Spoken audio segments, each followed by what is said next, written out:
great. I mean, you spoke about this, geographical concentration of CSR funds, which is still a challenge, Mr. Hemanth. As you know, 50%, more than 50% of the CSR funds are being spent across in and around Bengaluru.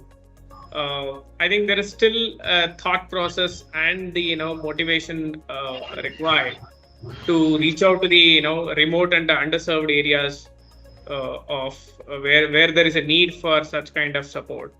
What has been your experience and thoughts, and how has the landscape of CSR changing in this perspective? I mean, when it comes to these kind of queries, two things come up front.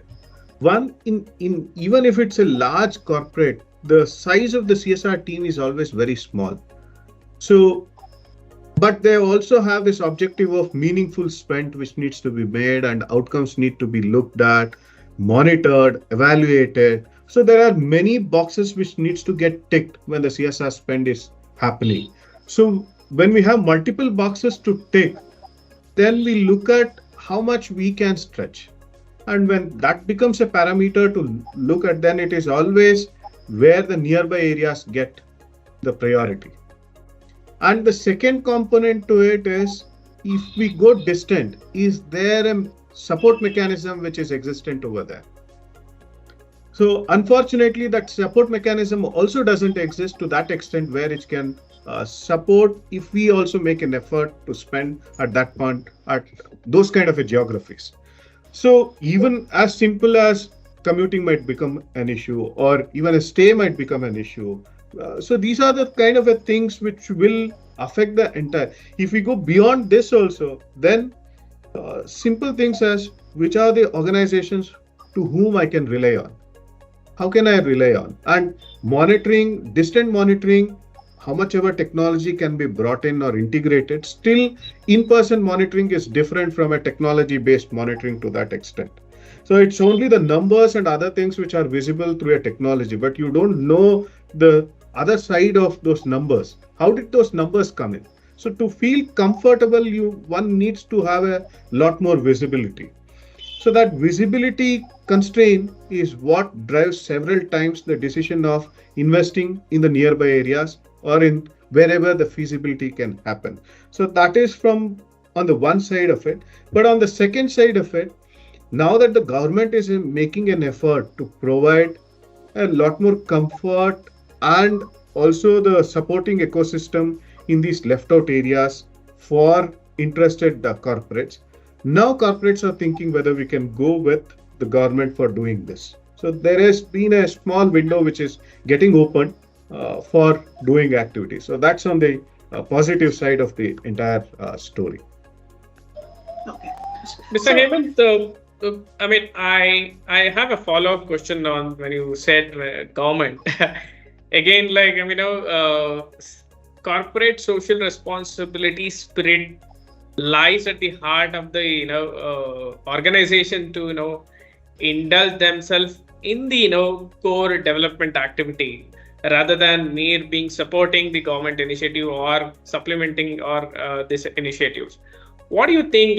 Do you think that the government we should take up work what government is supposed to do, or whether we should complement or whether we should supplement government's work? How do you see this CSR? Because nowadays, as we see that the government is also seeking CSR support for various development activities. What has been your take on that? Whatever said and done, government is the largest stakeholder in the social ecosystem. We cannot ignore nor undermine that component at any point of time.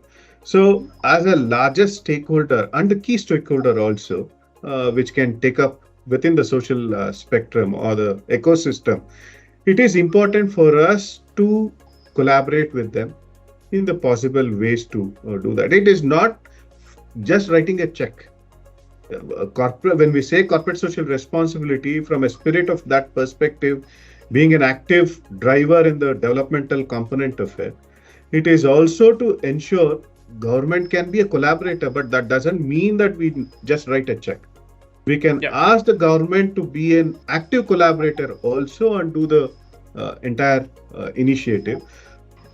So that depends upon the willingness of the corporates also. So I would never look at government from a perspective of they will take care kind of an attitude, but I will look at that government is also another stakeholder. So let me look at them as a stakeholder or a collaborator and do the work without Amazing. compromising on the objective of what we have. Absolutely. I think, you have given a different, perspective. Considering government as one of the key stakeholders, and that really, also, important for all of us to, think through in that. Definitely, there is still a scope for us, in terms of collaborating with government, and to what extent, to which program, to what program. All these things, we may have to think through and then take a call based on the need of the, the corporate as well. Probably, I think, we should further deliberate more on that and how do we go about it. Yes. So I can demonstrate a bit if you allow me to do that on this part of it. We are a PPP. Bangalore International Airport Limited itself is a public-private partnership initiative.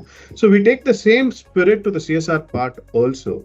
In one of the program which we continue to do, but when we started itself as an inception, related to augmenting the learning outcomes among slow learners in 10th grade who are studying in the government high schools. Government became the key stakeholder. So what we did when we chose, there are multiple school education department is there, then there are other departments also, but we chose the Jila Panchayat as the key stakeholder in this.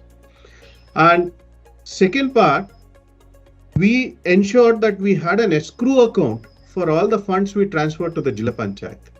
Yeah. So we made it an exclusive clause that there has to be an exclusive account, bank account established for these funds which we are providing for this activity, so that I know that it doesn't get missed in midst of several other expenses which happen under government. And any expense which is happening from this account, we can always understand where this expense has gone. So that's the kind of a collaborative component which we need to do. And also from an implementation perspective, we went along with all the block education officers whenever they made a visit, that we said we will join you along with your visits, so that we understand what kind of a queries you are making, what kind of a evaluation patterns you are following. So these are the value additions that a corporate can bring in, even though government is a stakeholder or a collaborator for your program. Thank you.